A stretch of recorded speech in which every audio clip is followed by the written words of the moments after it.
northern part of the Caspian lowland. In the early 1970s, in search of oil and gas, Kazakh geologists began seismic exploration here. The research project was named Karachaganak. The Karachaganak oil and gas condensate field is one of the most unique on the planet due to the huge reserves of natural gas. The height of the field's deposit is 1,420 meters. The thickness of the oil layer is 200 meters. The rest of the layers contain gas and gas condensate. Geologists designed a parametric well, which in August 1979 produced an inflow of gas and condensate. This event is considered the date when Karachaganak, the world's largest field in terms of gas condensate reserves, was discovered. The technological chain connected Karachaganak with the Orenburg gas processing plant, where tens of thousands of cubic meters of blue fuel went.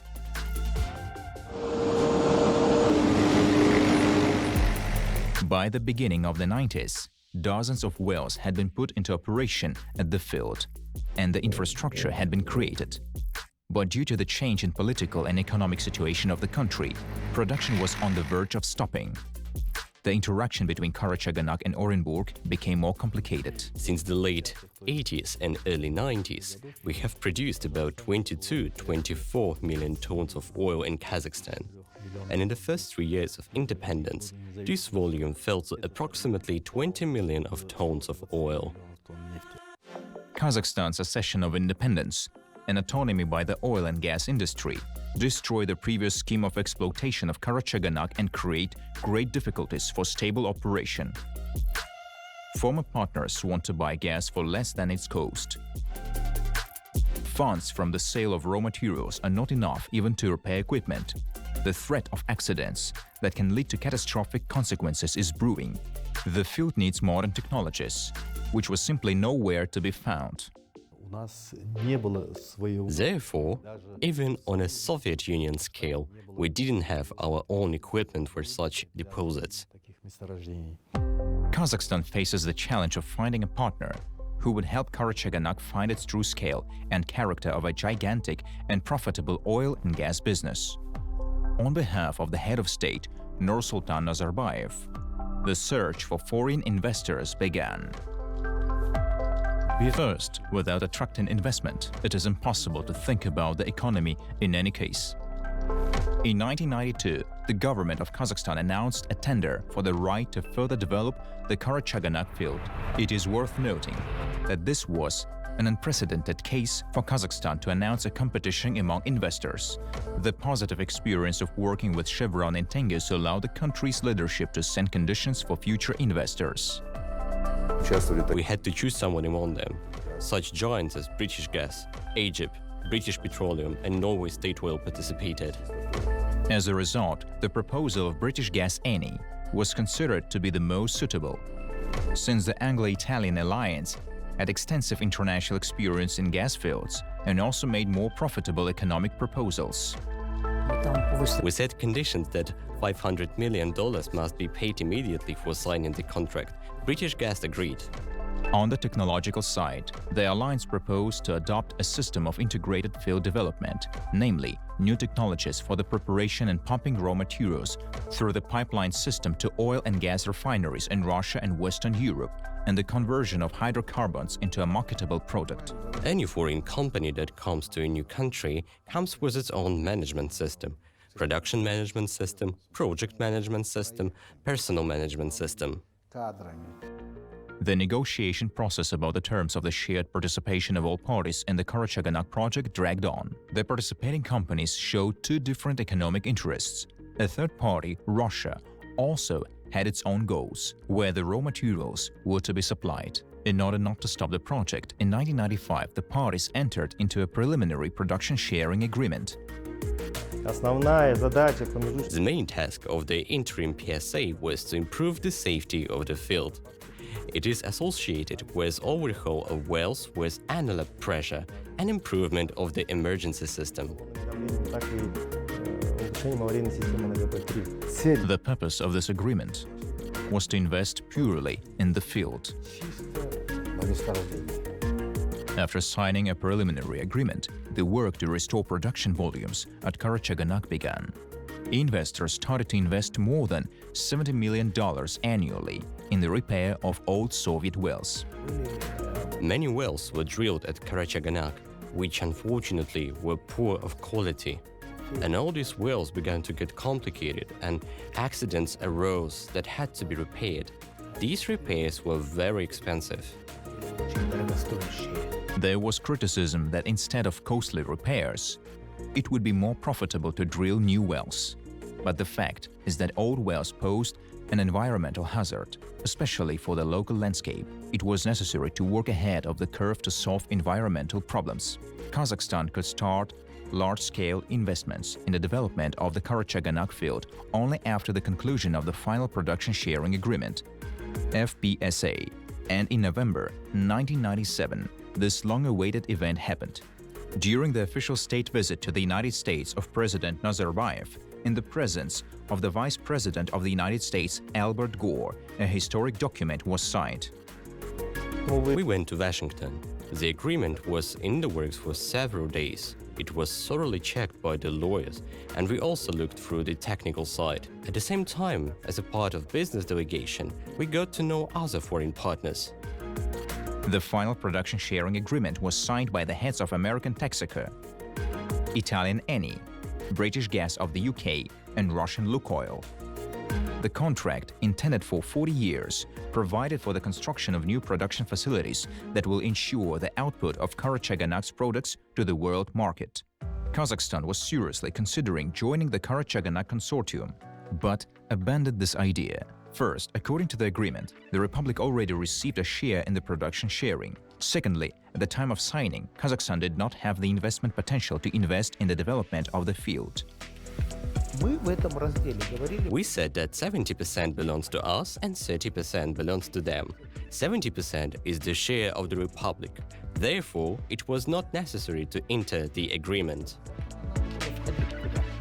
After the signing of the FPSA over the 2 years, $1 billion was invested in the development of the Karachaganak field.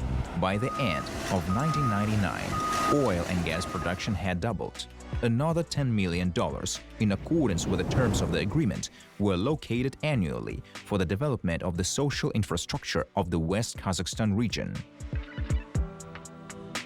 To skip ahead, it is worth noting that a total of $370 million of investments were directed to the social infrastructure of the region. These funds were embodied in objects of healthcare, education, culture, and sports. For 20 years, residential complexes, schools, kindergartens, hospitals, and sports facilities have been built, and hundreds of kilometers of roads have been laid. But let's get back to the beginning of the 2000s. As part of the second stage of expanding the operation of the field, new work was planned. The arrangement of well sites, the construction of a power plant, a shift camp, motorways, as well as a construction for the complex preparation of gas condensate. To maximize the recovery of liquid hydrocarbons, foreign specialists are planning a gas reinjection unit. The experience of both British gas and Egypt was a major lesson for us. We tested new technologies, for example, the gas injection at Karachaganak. This was one of the unique technologies in the world. In 2003, the facilities of the second stage of the development of Karachaganak were prepared for operation. The raw material for the complex gas treatment unit was supplied from dozens of production wells, where it was divided into 3 phases. One part of the gas fraction enters the drying line before compression, where the gas is prepared for transportation through pipelines. Compressors return the rest of the gas back to the formation through the injection well system. Liquid hydrocarbons coming from the processing complex are pumped into the Karachaganak Bolshoy Chagan Ataral pipeline. Of course, this is a simplified view of production technology. The description of the full cycle will be understandable only for technically trained specialists. The launch of the second stage capacities made it possible to increase the volume of gas condensate production already in 2004. Since that time, the level of production of liquid hydrocarbons at Karachaganak has been 12 million tons per year. But the main task of the second stage was the construction of the Aksai-Bolshoy Chagan-Atral pipeline, with a throughput capacity of 12 million tons per year. This branch was built to connect Karachaganak to the system of the Caspian Pipeline Consortium. The CPC pipeline supplies oil to the Black Sea port of Novorossiysk. In addition to the CPC, Karachaganak oil is exported to Europe via the Atyrau-Samara pipeline through the Transneft system. Both routes provide a high value for condensate on the international market. When Karachaganak was launched in 2003 and the first condensate got through the CPC to the world market, we got lucky that exactly that year the oil price rose up to $100, sometimes even up to $140. In other words, everything was cheap when it was built. But when oil began to be produced, the price went up. What I'm trying to say is Karachaganak came at the right place at the right time. Diversification of export flows makes it possible to expand production in the long term. Simultaneously with the connection of Karachaganak to the CPC, a memorandum was adopted on the shipment of Karachaganak liquid hydrocarbons to Samara. So the traditional export route Karachaganak-Orenburg is preserved. The Orenburg gas processing plant and the Karachaganak field were like a single organism. Gas must be disposed of. In order to do that, it must acquire a presentational look. The nearest gas processing plant is in Orenburg. Thanks to the Orenburg gas processing plant, the Karachaganak consortium has significantly increased gas sales volumes. This became possible after the conclusion of an intergovernmental agreement with the Russian Federation, as well as through to cooperation with Gazprom, on the basis of which the Kazakh-Russian company Kazrosgas was founded. This gas is processed. Then, together with Kazrosgas, a joint company of Gazprom and Kazmunaygas created on a parity basis, we sell gas and we work smoothly. The expert community periodically raises the question of building its own gas processing complex at Karachaganak, but the opinions of experts about the economic feasibility of this project differ. Kazakhstan wants to have an independent processing complex. The issue is of a purely political nature. Therefore, we will wait for how this will be resolved. Although it is announced everywhere that Kazakhstan will build this plant, but it is very big in a financial sense. To build a large gas processing plant near Karachaganak, with Orenburg nearby, and all the agreements that we have reached with Gazprom by creating the Kazras company. Of course, this cannot be ignored. Building a factory is only one part of the job. We also need to build a pipeline through Russia to Europe. This is impossible. So Gazprom said, "Why do this when I have my pipelines? Let's use them." So Gazprom provides its facilities in Orenburg and its gas transportation system. And Kazmunaygas or Kaztransgaz buy Karachaganak gas and supply raw materials.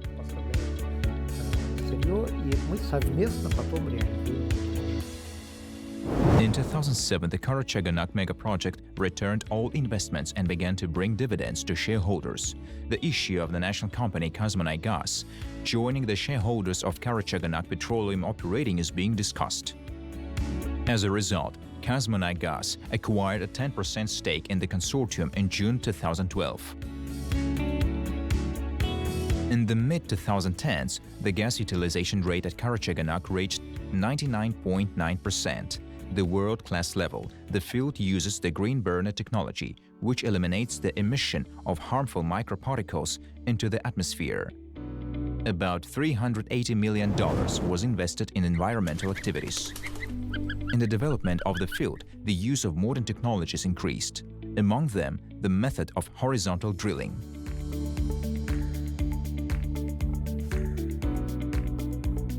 Drilling of horizontal wells continues. If you look vertically from the trunk, they move 1.5 kilometers away.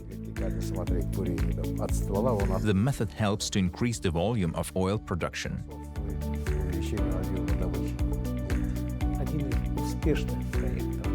Karachaganak is one of the most successful projects.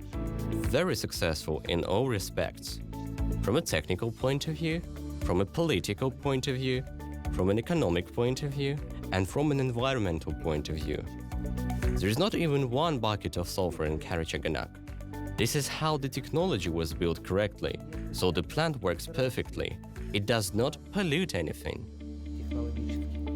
То есть завод работает идеально. Он не загрязняет ничего.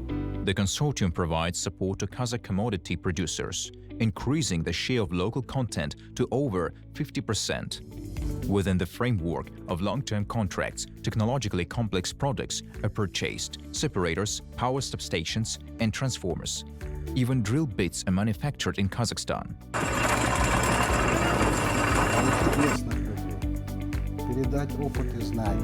To teach local people, to transfer experience and knowledge, to bring new technologies, to train local personnel to work with this equipment. This is my understanding of an investor.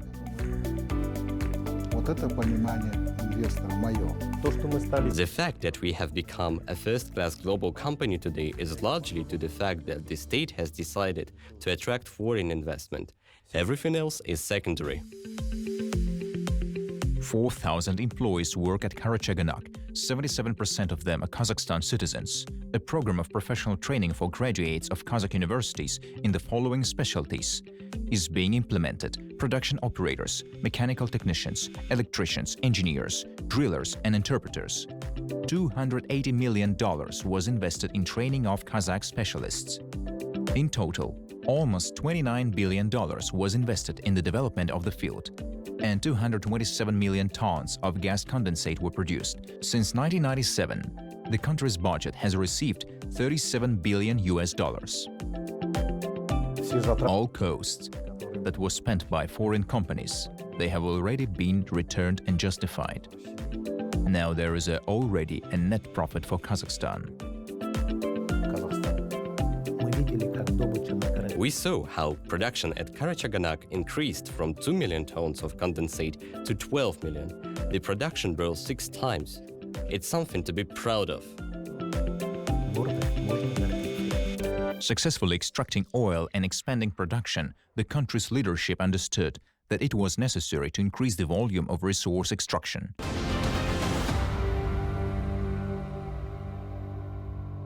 Ever since the days of the USSR, geological prospecting knew that Kazakhstan's offshore oil reserves exceeded onshore reserves. They were estimated at 4.5 billion tons of oil equivalent. If it does develop, then it will be in the direction of the Caspian Basin.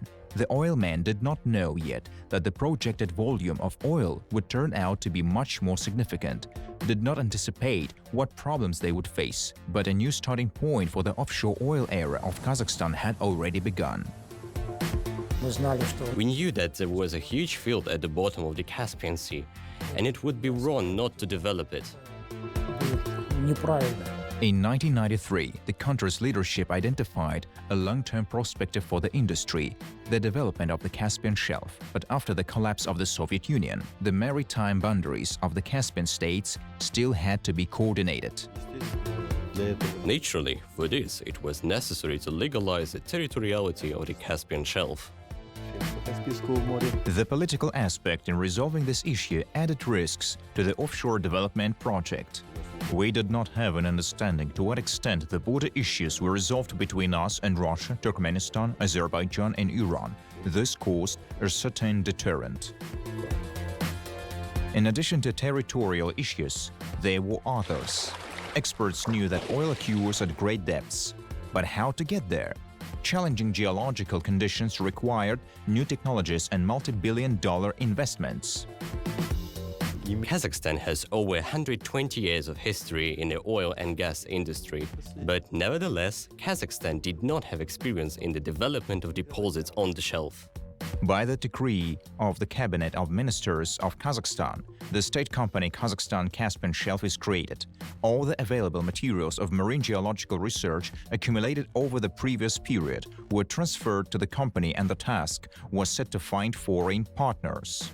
Kvantykov was then the Deputy Minister of Geology. I then lured him away and instructed him to head the company Kazakhstan Caspian Shelf. The leaders of Kazakhstan Caspian Shelf began work with the presentation of the field at the headquarters of transnational corporations. We held the first so-called roadshow in Houston. We just announced that Kazakhstan is preparing a program for the development of the Caspian Sea shelf. From there, we flew to London and announced it there too.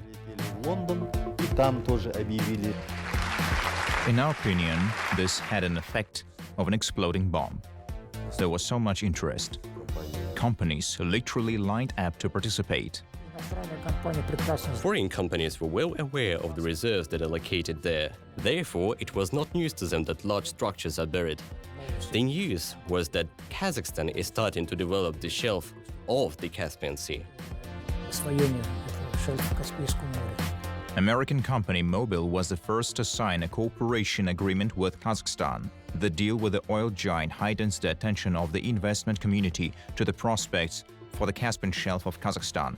About 50 foreign companies declare their intention to participate in the marine mega project. There was such a stir, such a noise, a clamor. Oh, Kazakhstan was to work at sea. How are you going to do that? You don't have a single specialist. You have no equipment, no experience. How are you going to work? We said then, we are now preparing a program. This will be announced a little later. It was decided to select no more than 5 or 6 partners. The Kazakhstan Caspian Shelf Company was tasked with creating a program for the development of the Kazakhstan's part of the Caspian Shelf, but each step of the project required significant investments, which the state-owned company did not have. Since it was a state-owned company, it had to be financed through the country's budget. I was appointed Deputy Energy Minister and President of the Kazakhstan Caspian Shelf Company. I realized that there would be no money. I need to attract people. But where is the money? By what means? The experience of other oil countries spoke of the need to create an international consortium, which would include companies with capital. A consortium was created very quickly, and the principles of joint activities was signed on very understandable, civilized conditions. We wanted this consortium to be international, so it would include representatives from different countries. The international consortium, with the same name Kazakhstan Caspian Shelf, established in 1993, quickly resolved the issues of financing the project. The first condition was that foreign interested companies should have, well, as common people call it, an entrance ticket. They had to pay the first installment for future participation in the consortium. We set a condition that each company, if we accept it into the association of companies that will develop the shelf, they will have to invest somewhere about $300 to $400 million.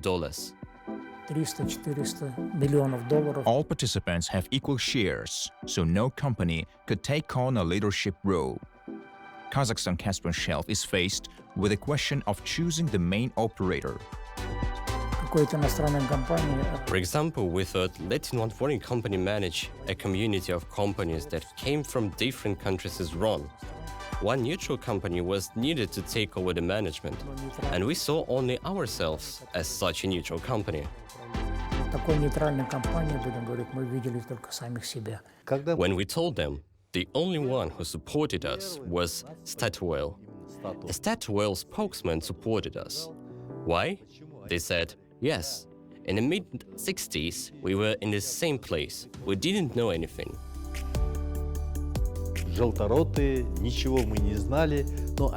They then told us what they said to their partners, foreign companies. They said, let's support Kazakhstan.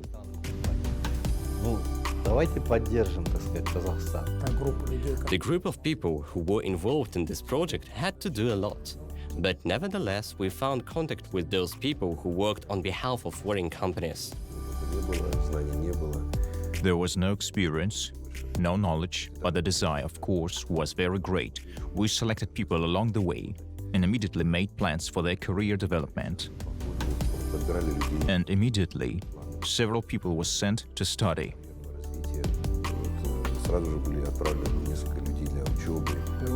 In the original management team of Kazakhstan Caspian Shelf, only a few people spoke English.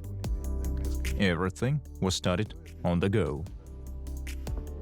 From 1994 to 1996, the Caspian Consortium completed the shortest in duration and one of the most extensive seismic programs in the world. By the way, we have done research in an area of more than 100,000 square kilometers, more than 12,500 linear kilometers of seismic. This is a major work. At the time, this was the grandest work ever done on the planet. The work was in full swing in all zones, both in the north and in shallow water, in the transit zone, in the deep water zone. Western seismic companies were involved in carrying out seismic works. They brought there the equipment, the technology, and in 1997 we completed the entire work on the shelf. В 1997 году мы завершили полностью работу на шельфе. Investments at the seismic exploration stage exceeded $200 million, of which $20 million was invested in the development of social infrastructure and another $6 million in the training of Kazakh personnel. Investors have calculated that the total cost of the Kazakh shelf will amount to $160 billion. A significant part of the financial costs for the development of the Caspian Shelf was planned to be spent on environmental protection. The study of the natural environment received no less attention than seismic exploration. A map of the ecological sensitivity of the Kazakhstan sector of the sea was compiled. There were many opponents. Why so? First, the Caspian Sea has been considered as a sea for fish since ancient times. Almost 19% of world sturgeon stocks were in the Caspian Sea. There is one program that we're doing. This is work on the study of the biological, physical environment around the Caspian Sea. It will allow us to give certain conclusions and recommendations at the country level. What should be done in order to preserve the population of an important animal species. The development of Caspian Sea shelf was associated with the environmental issues. You already know that there was even a decree on security zone, and this buffer zone was just in the zone of influence of oil on the environment. On the task of President Nazarbayev, the consortium carried out a special environmental program, creating an integral picture of the state of the Caspian for the first time, with understanding that there should be zero emissions. Hence, of course, the project is expensive. The reason for this lies only in the fact that we cannot even assume for ourselves that there is some kind of spill or impact on the environment. Later, Kazakhstan will approve the national plan for the prevention of oil spills at sea, and will also adopt the law on specially protected areas, which will secure the status of a state-protected area for the water area of the eastern part of the North Caspian. 1995, Kassym-Jomart Tokayev, the Minister of Foreign Affairs at the time, recalls, when the participants of Kazakhstan Caspian Shelf started structuring the territory of the Kazakh sector of the Caspian Sea, tensions arose with Russia. The sea border has not yet been drawn, and Moscow did not hold back its claims. It should be noted that the Russian Lukoil by that time was also exploring the western part of the North Caspian. The lawyers of companies Shell, Total, Egypt, who work internationally, helped us to develop a position to avoid any disputes in the future. We needed to find approaches and recommend what negotiating position our state should take in order to protect all the research that we have done, the structures that we have found for ourselves, so that they can enter the perimeter of our subsoil use rights. The principles of equidistance along the borders suit us better. And the first to see this work that we did was Kassym-Jomart Tokayev. He then worked in the Foreign Service. I remember how we came to report to him, showing these maps. In March 1996, the Kazakh side proposed to divide the bottom and bowels of the sea. Boris Yeltsin flew to Almaty, and the presidents of the two countries signed a joint statement on the Caspian Sea. Russia recognized Kazakhstan's right to develop oil and gas resources. This agreement was confirmed by the signing of a bilateral interstate agreement on the delimitation of the northern part of the bottom of the Caspian Sea in Moscow.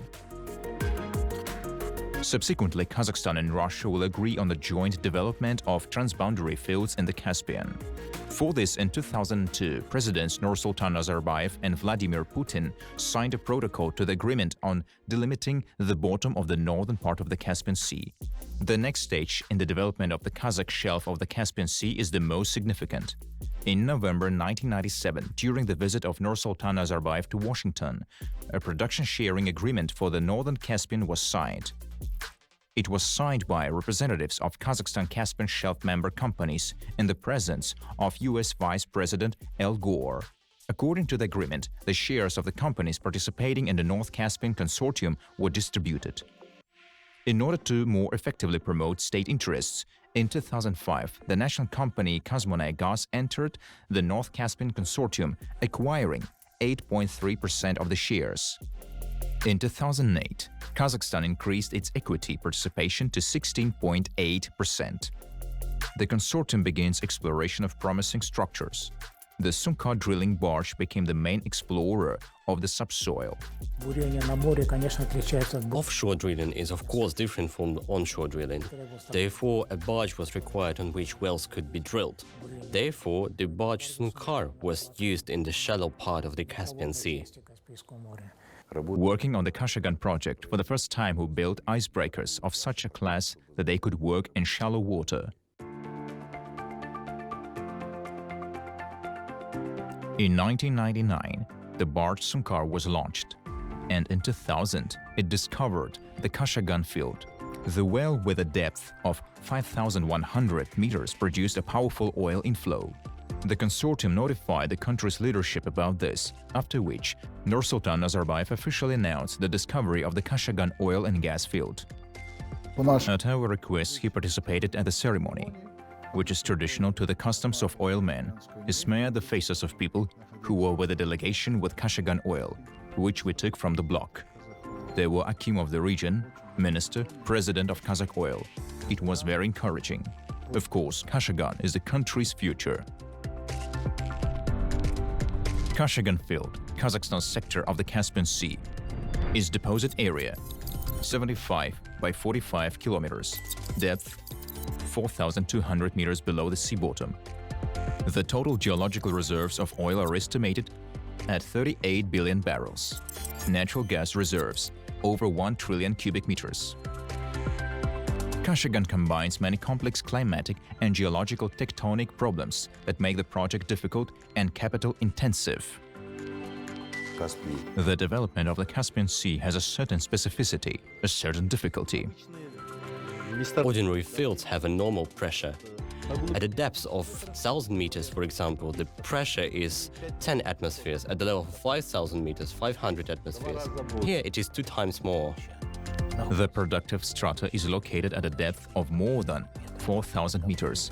The reservoir pressure at this depth is 780 atmospheres. The temperature reaches 100 degrees Celsius. The content of hydrogen sulfide reaches 16–18%. These technological features make Kashagan unique. The next question is the huge content of sulfur and hydrogen in the composition of oil gas. It is also a great technological complexity of development. Ordinary iron, when working with hydrogen sulfide, becomes like glass. You hit it with a hammer, it crumbles after a certain time. Hydrogen sulfide is toxic. It is very harmful for people working there.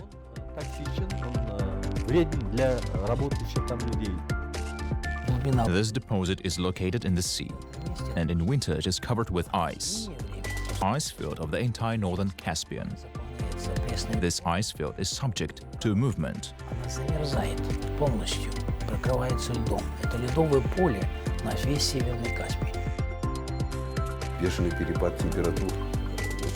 Sharp temperature drops from -40 to +40. The water level in the area where we operate offshore islands drops every year and can reach a critical point where we stop the movement of ships. We recently began field work to deepen along the fairway of the movement of ships, as well as communication between the islands. а также сообщения между островами. We are carrying out work under these conditions and we're doing it successfully, even though we're little behind the schedules that we have set for ourselves. The first attempt to launch the Kashagan field in October 2013 was unsuccessful due to the appearance of microcracks in the pipelines under the effect of an aggressive environment. Sulfides induce stress corrosion, cracking at a high hardness pipe section, a so-called embrittlement of the metal. Initially, the pipe was chosen correctly, and the designers conducted their work correctly. They also warned that there is a danger of the appearance of water. After all, at the beginning of 2014, it was decided to completely change these pipelines, the pipeline from the island to the Bolashak plant. To date, 5 artificial islands have been built on Kashagan, which represent a sequential chain of the fishing infrastructure. To a foreign company's credit, after studying different fields in Kazakhstan, they offered technologies that we did not know about. They have thoroughly studied the deposits. They know the equipment that can be used in this deposit.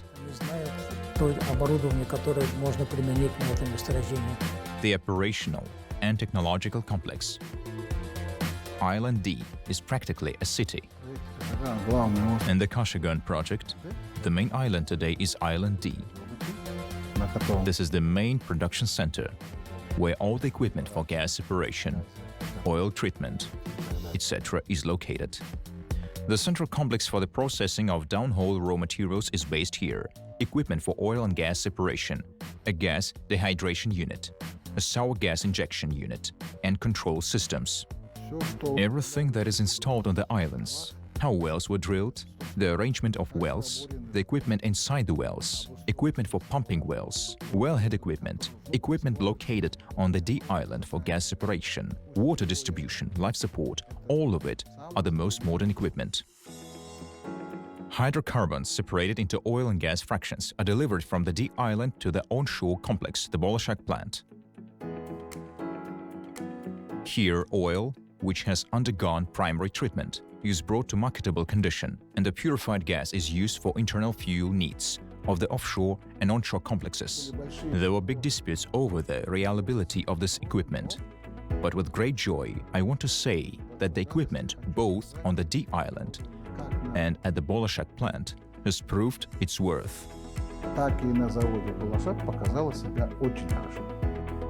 Commercial extraction of raw materials at Kashagan began in 2016. The first batch of oil was shipped to the CPC oil pipeline and the pipeline system of Kazakhstan's oil JSC. And the first batch of commercial gas was shipped to the trunk system of Intergas Central Asia JSC. Kashagan produces 15 million tons of oil per year. Despite the successful launch of the production infrastructure, environmental safety issues will always come first.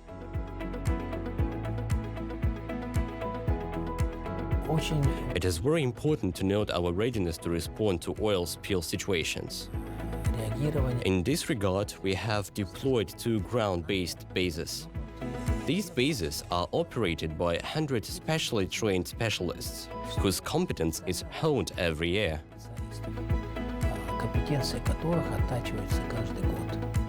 In October 2021, President Kassym-Jomart Tokayev signed the law on the ratification of the protocol for the protection of the Caspian from pollution from land-based sources and from land-based activities. It should be noted that during the development of the oil industry in Kazakhstan, the national company Kazmunaygas has become the largest industrial asset in the country's economy. Kazmunaygas has always been a leader in improving corporate governance. Kazmunaygas had a good team. From the Kazakh side of the oil workers, they made quick decisions, never slowed down the operator. Kazmunaygas performs the function of the partner engaged in subsoil use on the one hand, and at the same time as a partner that has direct access to the government. The scope of work of Kazmunaygas includes all spheres, from geological exploration to refining and sale of oil and oil products. Today, it is one of the most powerful vertically integrated companies that has become an investor both in Kashagan, Tengiz, and Karachaganak. Through the development of Kashagan, the country's industrial sector is growing. The share of local content is over 50%. 2,600 domestic companies supply products and provide services for a total of $1.5 billion. The total volume of local content is $15 billion. The decision of Kazakhstan to develop the Caspian project actually gave a multiplier effect. If we talk about statistics, then the indicator has reached 50%. We have made a decision to create a machine building center, create investment conditions for the manufacturer so that they can participate in tenders on a competitive basis and can win contracts. But the main asset of the consortium, its intangible capital, is highly qualified specialists, the core around which the oil and gas industry is now being built. The most important thing is to educate your staff, change your lifestyle, change traditions, and reorganize yourself in accordance with market conditions. The issue of training quality personnel is still number one in the consortium.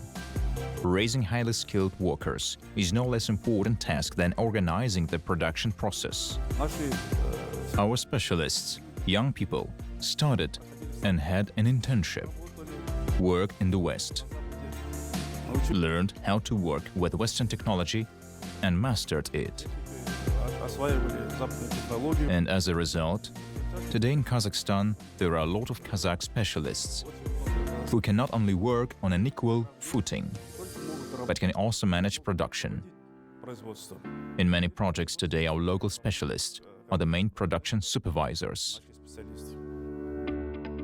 Over the years of independence, the country's budget received stable income from the oil and gas industry. Investments in the construction of social infrastructure facilities were evenly distributed among the regions of Kazakhstan, and in particular between the Aturau and Mangistau regions. More than $800 million was allocated for social and infrastructure projects. Schools, kindergartens, sports facilities, hospitals, roads have been built. Cities and towns have been supplied with gas. The uniqueness of this project lies in the fact that despite the fact that production began quite recently, the social obligations that all members of the consortium have taken make up a very large contribution. A great guarantee that these companies have come for a long time.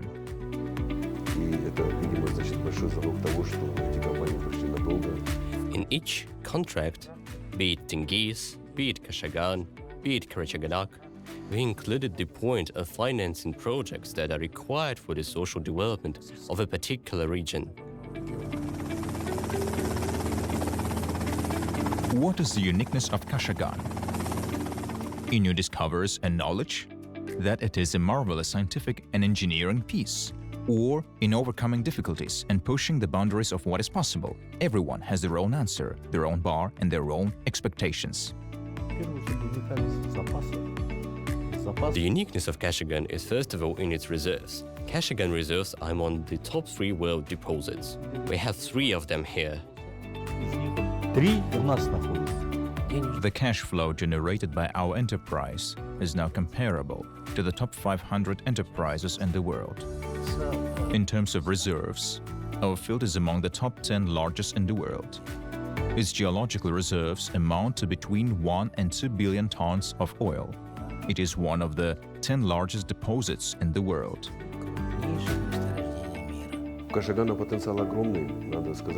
Kashagan has a huge potential. I must say that we're now in an experimental phase of development. So to speak, the first phase, whether you know or not, but there is also a second phase, a third phase, And we're talking about production at Kazakhstan in the amount of 1 million and even more barrels per day. Страновой, я бы сказал, да, вот такие потенциалы даст есть. The most interesting thing is that Kazakh investors are also ready to invest money.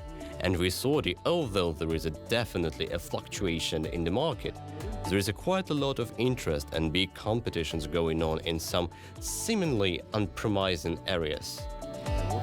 This industry, over the years, has brought up a whole galaxy of very competent, trained specialists who have experience of working at sea, on land, in pre-salt wells, and so on. In fact, the oil man in our country sounds, first of all, proudly, and second of all, behind this word, behind this concept, I believe. There is very deep knowledge and very rich experience in our country.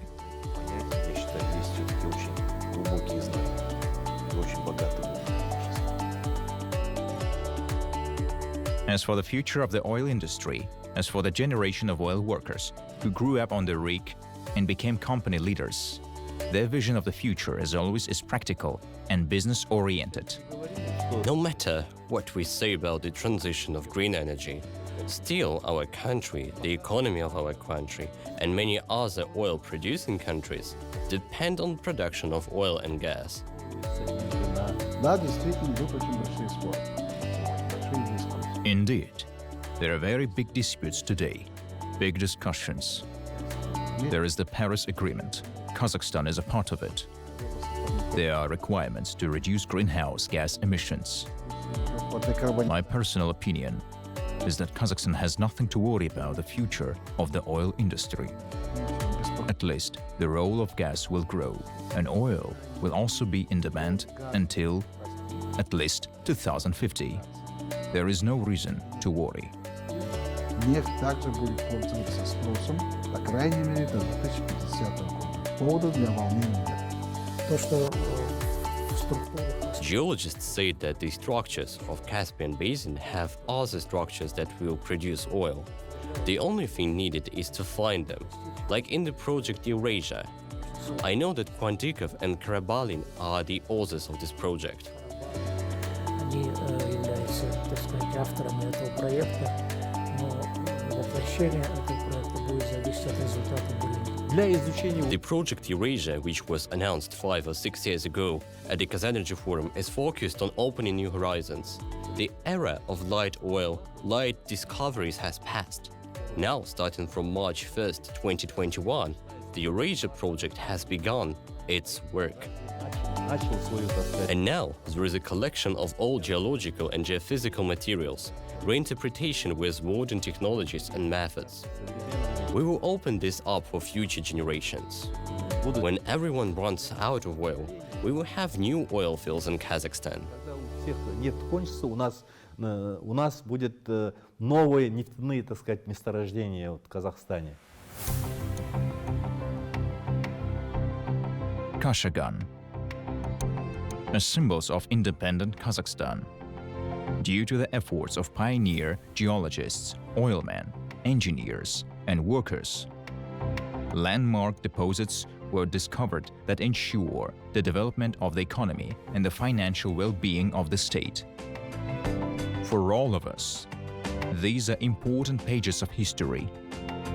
For today's generation of oil workers, this is a job well done that requires new horizons.